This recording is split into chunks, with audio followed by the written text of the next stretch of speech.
بسم اللہ الرحمن الرحیم بسم اللہ الرحمن الرحیم ستر العورہ لا تصح الصلاۃ الا مع ستر العورہ۔ موضوع ہمارا چل رہا تھا شرائط صلاۃ، اس میں وقت کی بات ہوئی، قبلہ کی بات ہوئی، طہارت کی بات ہوئی۔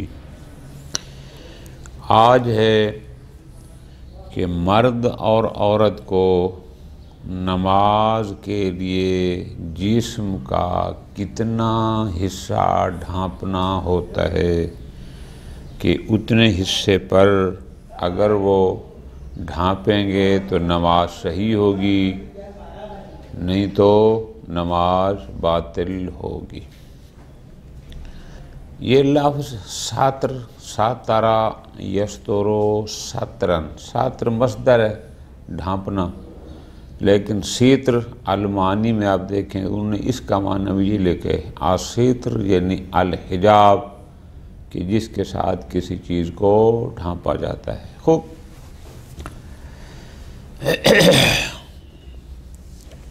پہلے فرماتے ہیں کہ مرد کے لیے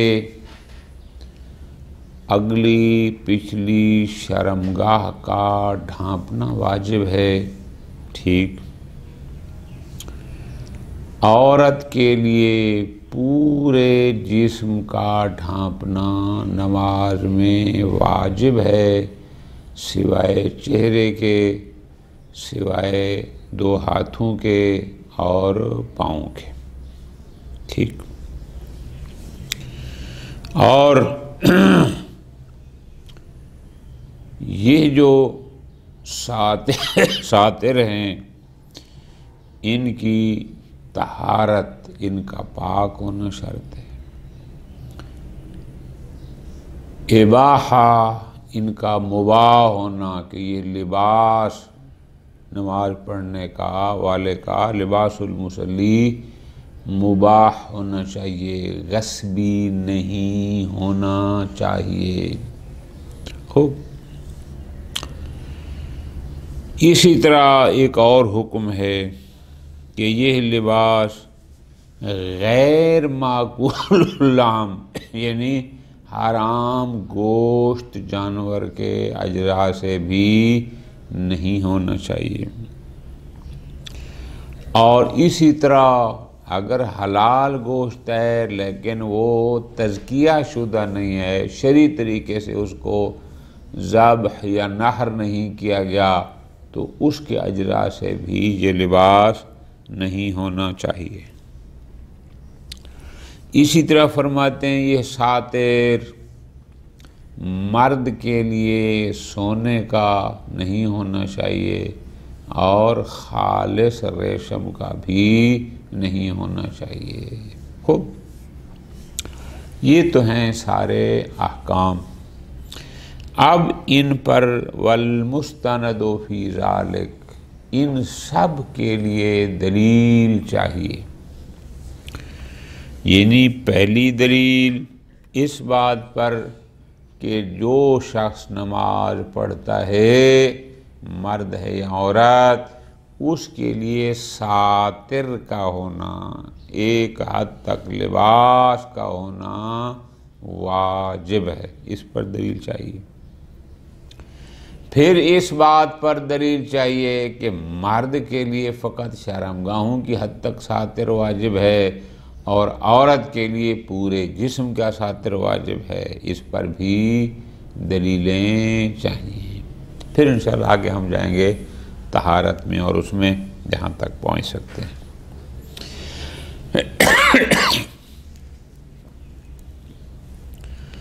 شرائط صحت صلاۃ میں سے ایک شرط ہے ستر العورہ یا ستر العورہ، میں نے دونوں گزارش کی ہیں۔ ساتر یہ مصدر ہے ساتر یسترو کا، لیکن ستر کا معنی بھی معانی والے نے یہ کیا ہے کہ الحجاب، کہ جس سے مایوس تاتروب ہے، جس سے کسی چیز کو چھپایا جاتا ہے۔ خوب، لا تصح الصلاۃ، اس وقت تک نماز صحیح نہیں ہے جب تک نماز پڑھنے والے کا کیا نہ ہو، الا مع ستر العورہ، جب تک عورت کا لغوی معنی ہوتا ہے شرمگاہ، جب تک شرمگاہ کو چھپایا ہوا نہ ہو۔ ٹھیک، اب آگے بحث ہے کہ یہ عورت شرمگاہ مرد کی حد تک کتنی ہے اور عورت کے لیے کتنا ہے، اس کے لیے کس حد تک چھپانا ہے اس کو۔ وَهِيَ فِي الرَّجُلِ، جہاں تک مرد کی بات ہے تو مرد میں تو یہ ہے الکذیب یعنی اعلی تناسل، والانثیان یعنی خصیتین، والدبر اور پاخانے کا مقام۔ ٹھیک، وَفِي الْمَرْأَةِ، جبکہ عورت میں، خاتون میں، مرأة، جمیع بدن، اس کا پورا بدن سوائے 3 حصوں کے۔ نمبر 1 الا الوجه، چہرہ، کتنی مقدار میں، بے مقدار ما یبرز عند الخمار، خمار کہتے ہیں روسری کو۔ ہمارے یہاں پاکستان میں بڑے دوپٹے ہوتے ہیں، ایران میں آپ دیکھیں تو ایک رومال ٹائپ جو ہوتے ہیں، وہ خاتون جہاں باندھ دیتی ہیں تو ان کی گردن بھی چھپ جاتی ہے اور باقی کپڑا یہاں سینے تک آ جاتا ہے، اس کو وہ روسری کہتے ہیں۔ یعنی خمار کپڑے کا وہ ٹکڑا کہ جس کے ذریعے خواتین اپنے سر کو، بالوں کو چھپاتی ہیں۔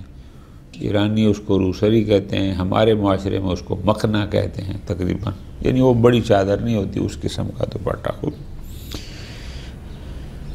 تو وہ جو یوں باندھتے ہیں تو جو چہرے کا حصہ سامنے ہوتا ہے اس کا چھپانا واجب نہیں۔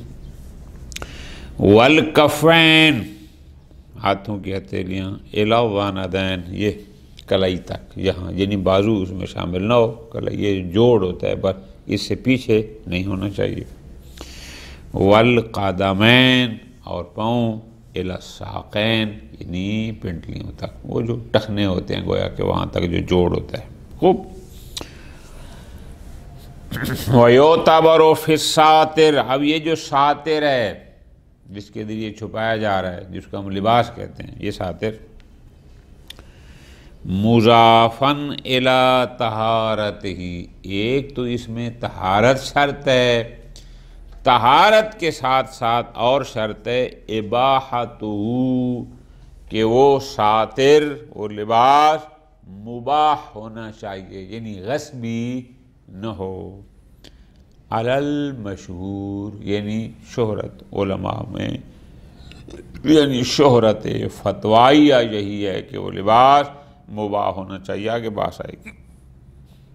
اور وَعَدَمُ كَوْنِهِ مِنْ أَجْزَاءِ مَا لَا يُؤْكَلُ لَحْمُهُ، اور وہ ساتر، وہ لباس غیر معقول اللحم کے اجزاء سے نہ ہو، یعنی جن حیوانات کا گوشت کھانا حرام ہوتا ہے ان کے اجزاء سے نہ ہو۔ اور ولا من اجزاء غیر المزکا، غیر مزکا کے اجزاء سے نہ ہو۔ غیر مزکا کیا؟ جیسے بھیڑ، بکری، گائے جو حلال گوشت ہیں، لیکن اگر یہ ہے مزکا نہ ہو، شرعی طریقہ سے ان کا تزکیہ نہ کیا گیا ہو تو یہ بھی میتہ ہوتے ہیں، ان کے اجزاء سے بھی نہ ہو۔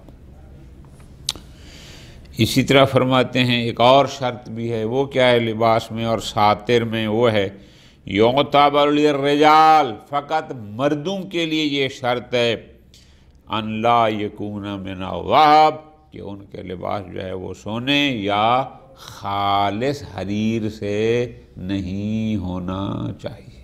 ٹھیک، یہ تو ہو گئے احکام۔ اب والمستند فی ذالک، اب ہم نے ان پر دلیلیں دینی ہیں۔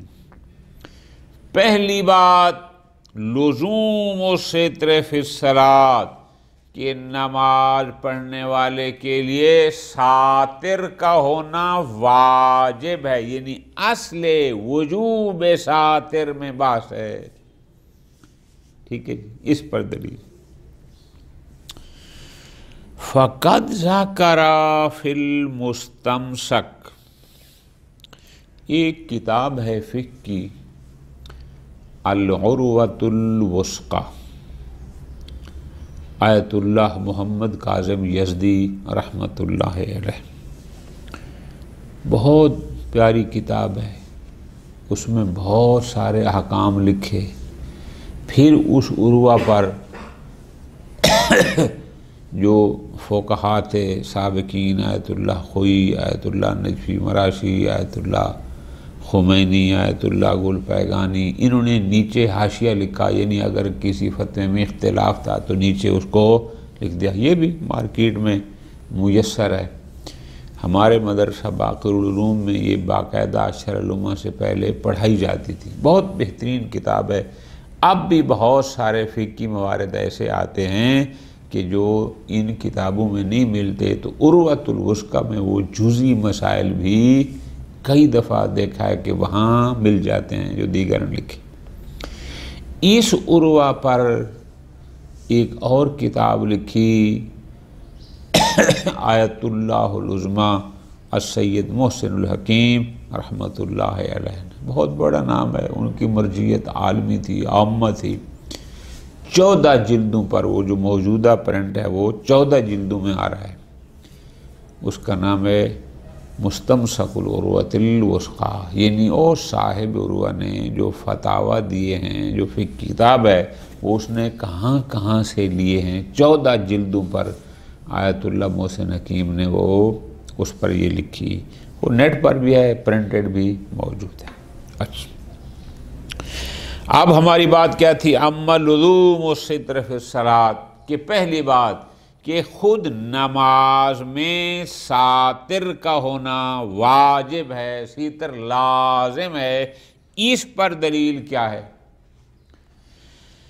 فَقَدْ ذَكَرَ فِي الْمُسْتَمْسَكِ، آیت اللہ العظمی السید محسن الحکیم رحمۃ اللہ علیہ، انہوں نے مستمسک میں یہ فرمایا کہ ان استفادتہ من النصوص، کہ اس لزوم ستر کو نصوص سے، روایات کے ذریعے ثابت کرنا، حتی لحالت عدم الناظر، حتیٰ کہ ہم کہیں کہ اس صورت میں بھی ساتر کا ہونا مصلی کے لیے واجب ہے جب کوئی دیکھنے والا نہ ہو، اس کو نصوص سے ثابت کرنا غیر ممکنہ۔ آیت اللہ حکیم نے یہ فرمایا کہ یہ ممکن نہیں، تو پھر یہ وجوب کہاں سے آئے گا؟ والعمدہ هو الاجماع، انہوں نے فرمایا کہ اس پر جو عمدہ دلیل ہے، جو اصل مضبوط دلیل ہے اس لزوم پر، وجوب پر، وہ ہے الاجماع، کہ اجماع علماء ہے کہ یہ واجب ہے۔ ٹھیک، خوب، حاضہ، یہ بات تھی صاحب مستمسک کی۔ آیت اللہ روانی فرماتے ہیں الظاہر امکان ذالک، علی ظاہر نہیں، ہم اس لزوم ستر فی الصلاۃ کو روایات سے بھی ثابت کر سکتے ہیں، روایات سے بھی اس کا ثابت ہونا ممکن ہے، یعنی اس کو لزوم کو، وجوب کو ثابت کر سکتے ہیں۔ اچھا جی، کون سی روایت ہے آپ کے پاس؟ روایت یہ ہے،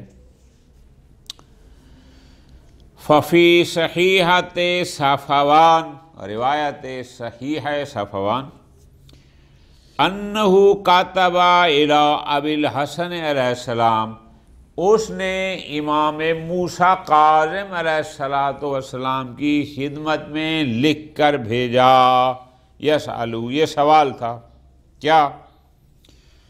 کہ الرجل معہ ثوبان، ایک شخص کے پاس 2 لباس ہیں، فَأَصَابَ أَحَدَهُمَا بَوْلٌ، لیکن ان میں سے کسی ایک پر کوئی پیشاب کا قطرہ لگ گیا، پیشاب لگ گیا، ٹھیک، وَلَمْ يُدْرِ یا لَمْ يَدْرِ أَيَّهُمَا ہوا، اب اس کو یہ نہیں پتا کہ وہ کون سا لباس تھا جس پر پیشاب لگا تھا، ٹھیک، یہ اس کو پتہ نہیں۔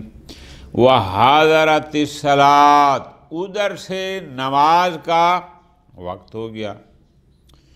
وَخَافَ فَوْتَهَا، اور ادھر اگر ان کو پاک کرنے کا انتظار کرتا ہے تو نماز کے فوت ہونے کا خوف ہے۔ دو لباس، ایک کسی ایک پر پیشاب کے لگنے کا یقین، نماز کا وقت، ادھر نماز کے قضا ہونے کا بھی خوف ہے کہ جب تک میں پاک کروں گا فلان ہوگا، مشکل ہو گیا۔ بلکہ فرماتے ہیں وَلَيْسَ عِندَهُ مَاءٌ، اس کے پاس پاک کرنے کے لیے پانی بھی نہیں ہے، ٹھیک ہے جی، پانی ہے نہیں اور ادھر نماز کا وقت بھی تنگ ہوا جا رہا ہے، کیا کرے؟ کیف یصنع، یہ بندہ کیا کرے گا؟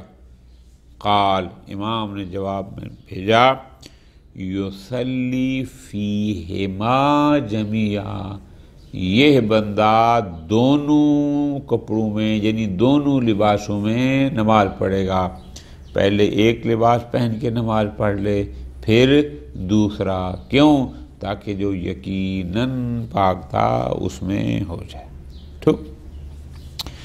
اب آیت اللہ ایروانی اس حدیث کی روشنی میں اپنا استنباط یوں فرماتے ہیں فَإِنَّهُ بِتَرْكِ الْإِسْتِفْصَالِ، امام نے تفصیل نہیں پوچھی کہ یہ بندہ جس کے دونوں لباس نجس، دونوں میں سے کوئی ایک نجس ہے، پاک کرنے کے لیے پانی بھی نہیں ہے، نماز کے قضا ہونے کا خطرہ ہے، آگے یہ تفصیل نہیں پوچھی کہ آیا اس کو کوئی دیکھنے والا بھی وہاں موجود ہے یا دیکھنے والا موجود نہیں ہے، یہ تفصیل امام نے نہیں پوچھی۔ پس امام کے اس تفصیل کو ترک کرنے سے، یعنی امام کا یہ سوال نہ کرنا کہ آیا کوئی ناظر وہاں ہے یا نہیں، یفہم وجوب الستر، اب اسے سمجھا جا سکتا ہے کہ ہر حال میں ستر العورا واجب ہے، کیوں؟ وَإِلَّا، چونکہ اگر ہر حال میں ستر العورا واجب نہ ہوتا، کان المناسب، تو پھر مناسب یہ تھا کہ الاکتفاء بالصلاۃ عاریہ، کہ بغیر لباس کے نماز پڑھنے پر اکتفا کی جاتی، حالت الامن من الناظر، اس صورت میں کہ جب کوئی دیکھنے والا، یعنی اگر ہر حالت میں چاہے کوئی دیکھنے والا ہو یا نہ ہو، اگر ہر حال میں ستر العورا واجب نہ ہوتا تو پھر مناسب یہ تھا، امام اس کو یوں کہتے کہ اگر کوئی دیکھنے والا نہیں ہے تو بغیر لباس کے نماز پڑھ لے، دیکھنے والا ہے تو پھر دونوں میں یا ایک میں پڑھ لے، لیکن امام نے ایسی کوئی تفصیل پوچھی بھی نہیں اور بیان بھی نہیں فرمائی۔ بس یہاں سے ہمارا استنباط یہ ہے کہ ہر حال میں ستر العورا واجب ہے، حتیٰ کہ کوئی دیکھنے والا نہ بھی ہو۔ خوب، یہ ہو گیا اصل ستر، کہ نماز پڑھنے والا یا نماز پڑھنے والی، اس کے لیے ساتر العورا واجب ہے، ٹھیک ہو جی، یا ستر العورا واجب ہے۔ اب دو باتیں اور کی ہیں کہ مرد میں عورت کی حد بندی اور ہے اور خاتون کے لیے عورت کی حد بندی اور ہے، ان دونوں پر بھی دلیل چاہیے کہ عورت کے لیے سارے جسم کا ڈھانپنا نماز میں اور مرد کے لیے فقط مخصوص اعضاء کا ڈھانپنا، اس پر کیا دلیل ہے؟ جواب، اما ان العورۃ فی حق الرجل، ہم نے کہا ہے کہ مرد کے لیے عورت شرمگاہ کا حصہ ہے، اعلی تناسل خصیتین اور پاخانے کا مقام، دون مازاد، اس سے اضافی جگہ وہ ہو عورت میں نہیں ہے، یعنی اس کا ڈھانپنا واجب نہیں ہے۔ کال ایجان، ایجان مجمع البحرین والے نے کہا ہے کہ خصیتین اور پاخانے کے مقام کے درمیان جو تھوڑا سا ایریا ہوتا ہے، جو فاصلہ ہے، اس جگہ کو کہتے ہیں۔ خوب، بہرحال مرد کے لیے انہوں نے یہ کہا کہ ان تین چیزوں کا ڈھانپنا واجب ہے، باقی نہیں ہے۔ فَيَكْفِي لِنَفْيِ الزِّيَادَةِ عَدَمُ الدَّلِيلِ عَلَيْهَا، ذرا غور فرمانا کہ ان تین سے زائد کے ڈھانپنا واجب نہ ہونا اس عدم وجوب کے لیے بس اتنا کافی ہے کہ اضافہ ان سے زائد کے ڈھانپنے کے وجوب پر ہمارے پاس کوئی دلیل موجود نہیں ہے، بس دلیل کا نہ ہونا ان سے اضافی ان سے مزید جو بدن کے حصے ہیں ان کے عدم وجوب کے لیے دلیل کا نہ ہونا کافی ہے۔ ٹھیک، وَلِإِثْبَاتِ الْمِقْدَارِ الْمَذْكُورِ، لیکن یہ جو ہم نے کہا ہے کہ قریب خصیتان اور دوور کہ اس کے لیے واجب ہے، تو پھر اس مقدار کو کہاں سے ثابت کریں گے؟ فرماتے ہیں روایت صحیحہ غرارہ، ٹھیک، الواردہ فی من صلب ثیابہ، یوں نہیں اصل میں ہے فی الرجل والمرأة، روایت ہے کہ ایک خاتون ہے ایک مرد ہے، اللذین صلبت ثیابہما، ان دونوں کے کپڑے چھین لیے گئے، وَأَرَادَا الصَّلَاةَ، یہ مرد اور عورت دونوں نماز بھی پڑھنا چاہتے ہیں، اب کیا کریں؟ اب اس کے لیے امام نے یہ فرمایا، خوب باقی حصہ جو تھا روایت کا انہوں نے چھوڑ دیا، جو محل شاہد تھا اس کو ذکر کیا، وَإِن كَانَ رَجُلًا، اگر وہ مرد ہے، وَضَعَ يَدَهُ عَلَى سَوْآتِهِ، تو وہ اپنا ہاتھ رکھ لے گا اپنے سوآت، مراد کیا؟ یعنی قضیب خصیتین اور پر، ثم یجلسان، اور پھر یہ مرد اور دونوں بیٹھ جائیں، فیؤمنیائے ایمان، اور اشاروں سے نماز پڑھیں، لا یسجدان، نہ یہ سجدہ کریں گے، ولا یرکان، اور نہ ہی رکوع کریں گے، کیوں؟ اس لیے کہ اگر یہ کریں گے فاجرائیہ فیبدو ما خلفہما، اگر رکوع کریں گے سجدہ تو ان کا جو پچھلی شرمگاہ ہے وہ ظاہر ہو جائے گی، اور وہ ظاہر کرنا ضرور جائز نہیں۔ تو پس یہ ہمارے پاس دلیل ہے کہ مرد کے لیے عورت کا حصہ جس کو نماز میں چھپانا واجب ہے وہ یہی ہے۔ ٹھیک ہو گیا؟ اب آ گیا عورت، کہ عورت کے لیے یعنی خاتون کے لیے ہم نے کہا ہے کہ اس کا پورا جسم عورت ہے سوائے تین حصوں کے، سارا ڈھانپے، اس پر دلیل۔ وَأَمَّا تَحْدِيدُ عَوْرَةِ الْمَرْأَةِ فِي الصَّلَاةِ بِمَا ذُكِرَ، ہم نے خاتون کے لیے عورت کی حد کیا بیان کی؟ ہم نے کہا ہے خاتون کا سارا جسم عورت ہے، یعنی پورا جسم ڈھانپنا واجب ہے سوائے چہرے کے، ہاتھوں کے اور قدموں کے۔ دلیل جو ہے یمکن استفادتہ، اس کو ہم استنباط کر سکتے ہیں، اس کو سمجھ سکتے ہیں اس روایت صحیحہ سے۔ روایت صحیحہ کس کی ہے؟ روایت صحیحہ علی ابن جعفر عن اخی ہے، اپنے بھائی امام موسیٰ ابن جعفر، امام موسیٰ کاظم علیہ السلام سے روایت ہے کہ سوال ہوا امام سے، المرأۃ لیس لہا الا ملحفۃ واحدہ، ملحفہ، میم پر کسرہ ہے، فا پر فتح ہے، عورت کے پاس نہیں ہے سوائے ایک ملحفہ لحاف جس کو اوڑھا جاتا ہے اپنے اوپر، ٹھیک ہو جی، ایک اوڑھنی. خوب. کیف تصلی، یہ خاتون کیسے نماز پڑھے؟ قال، فرمایا تلتف فیہا، وہ اپنے آپ کو اس میں لپیٹ لے، وتغطی رأسہا، اور اپنے سر کو ڈھانپ لے، وتصلی، اور نماز پڑھے. فإن خرجت رجلہا، اگر اس کے پاؤں باہر ہیں، ولیس تقدر علی غیر ذالک، اور اس سے زیادہ پر اس کو قدرت نہیں ہے، تو اس میں کوئی حرج نہیں. ٹھیک ہو گیا.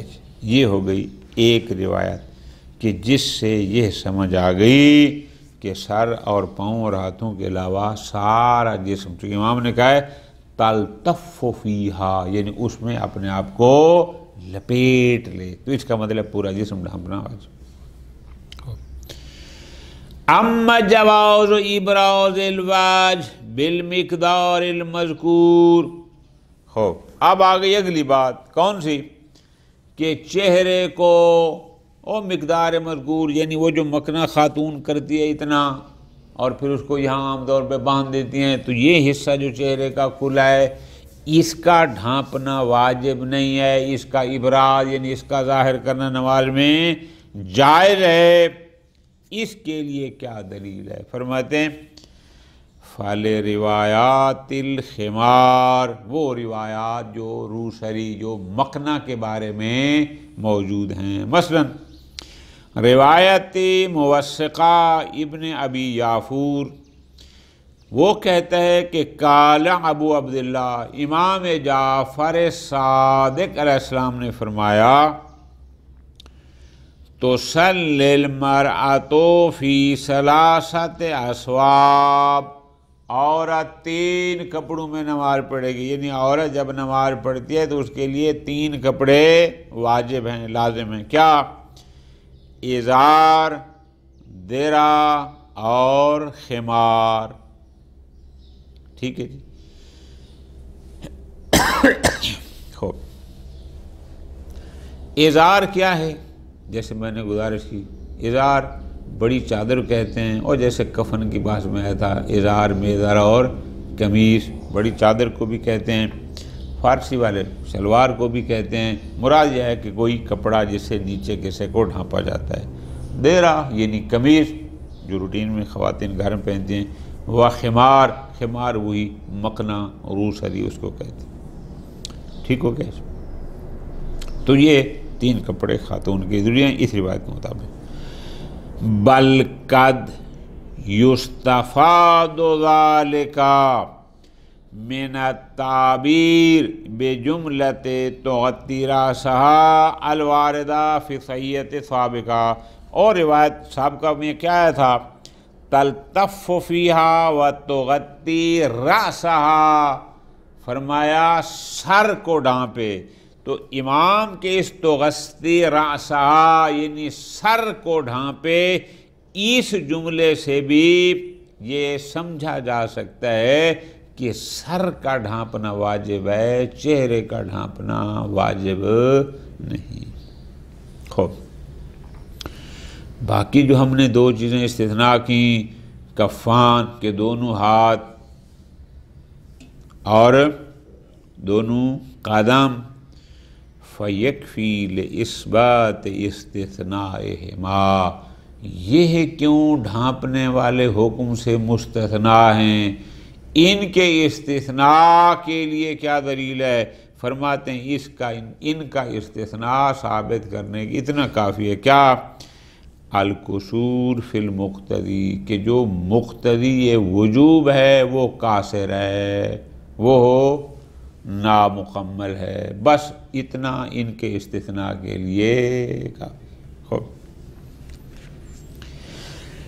کوئی کہے کہ نہیں جناب ایسا نہیں ہے، مقتدی موجود ہے. کیسے؟ یہ پچھلی روایت امام نے کہا تھا لیسا تقدر علی غیر ذالک، کہ فَإِنْ خَرَجَتْ رِجْلُهَا وَلَيْسَ تَقْدِرُ، اگر پاؤں باہر ہیں وہ قدرت نہیں رکھتی، اس کا مطلب ہے جس کو قدرت نہیں ہے اس کے لیے ہے کہ وہ پاؤں کو کھلا رکھ سکتی ہے نا ڈھانپے، لیکن اس کا مطلب جس کو قدرت ہے پھر اس کا کیا کریں گے؟ اس پر تو لازم ہو جائے گا، واجب ہو جائے گا۔ جواب وَذَيْلُ صَحِيحَةِ عَلِيِّ بْنِ جعفر المتقدمہ لا يدل على وجوب ستر جميع الرجل عند القدرہ، وہ اس بات پر دلالت نہیں کرتی کہ اگر خاتون کے پاس قدرت ہو تو وہ پورے پاؤں کو ڈھانپے، نہ، پھر کس پر کرتی ہے؟ بل علی وجوب سترہا فی الجملہ، کچھ تو فی الجملہ کیا ہے؟ وہی جو ٹخنے سے اوپر کا حصہ ہے وہ سارا اس پر ڈھانپنا واجب ہے، وہ اس پر دلالت کرتی ہے۔ ٹھیک ہے جی۔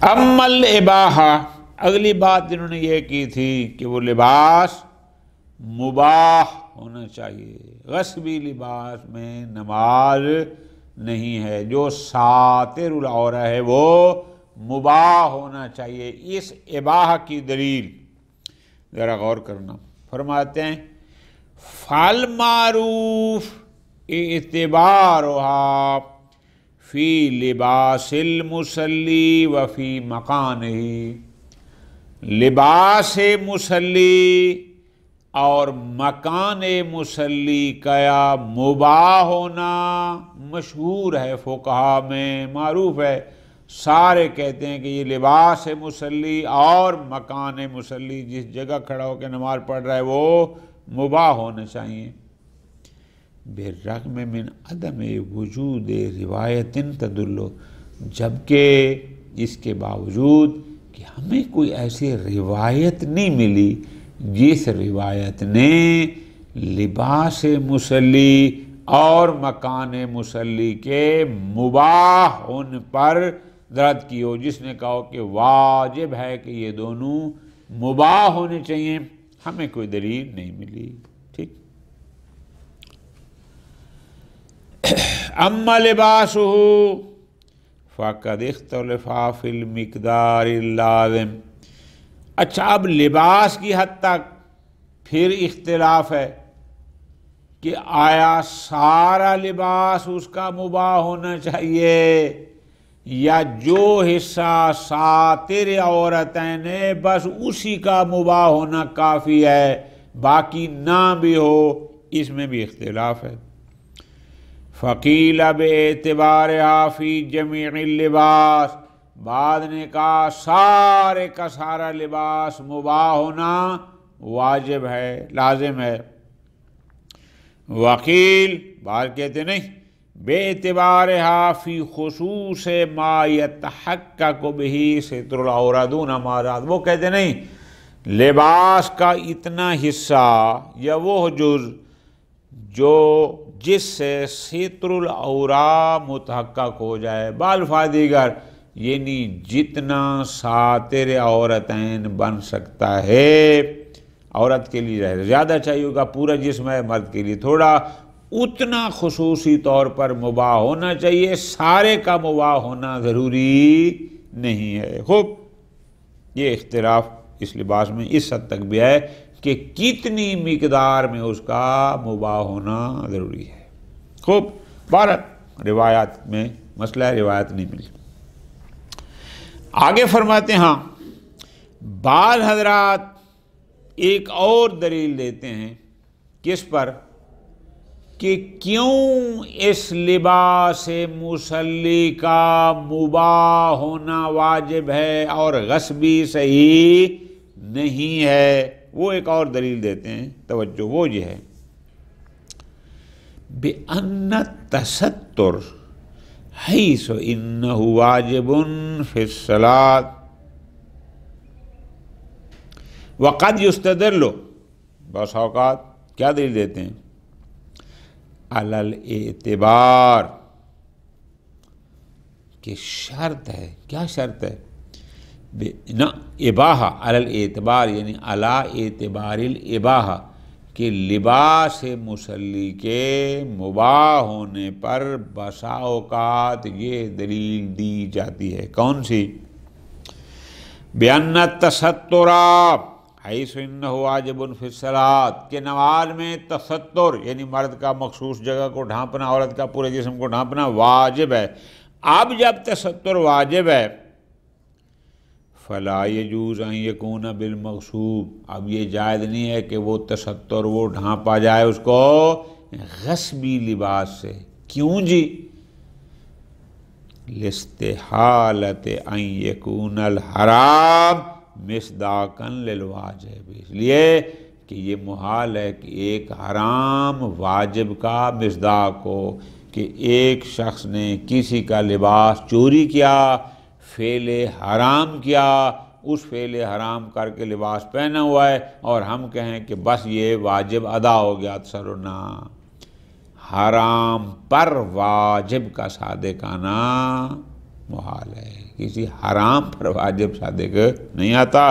وہ نتیجہ تو ذالک، اس کا نتیجہ پھر یہ ہوگا کہ اعتبارھا، پھر اس کا مطلب یہ ہوگا کہ واجب تو تھا عورت سے مراد مرد کے لیے تھوڑا سا حصہ اور عورت کے لیے پورا جسم سوائے 3 اعضاء کے. پھر اس کا مطلب ہے جو ساتر عورت ہوگا پھر بس اسی کا مباح ہونا واجب ہوگا، باقی تو واجب نہیں ہے. لہذا اگر وہ غصبی ہو بھی صحیح تو کوئی حرج نہیں ہے. اب غور کرنا، اب اس کا مطلب آیت اللہ ایروانی کا میلان کس طرف ہے؟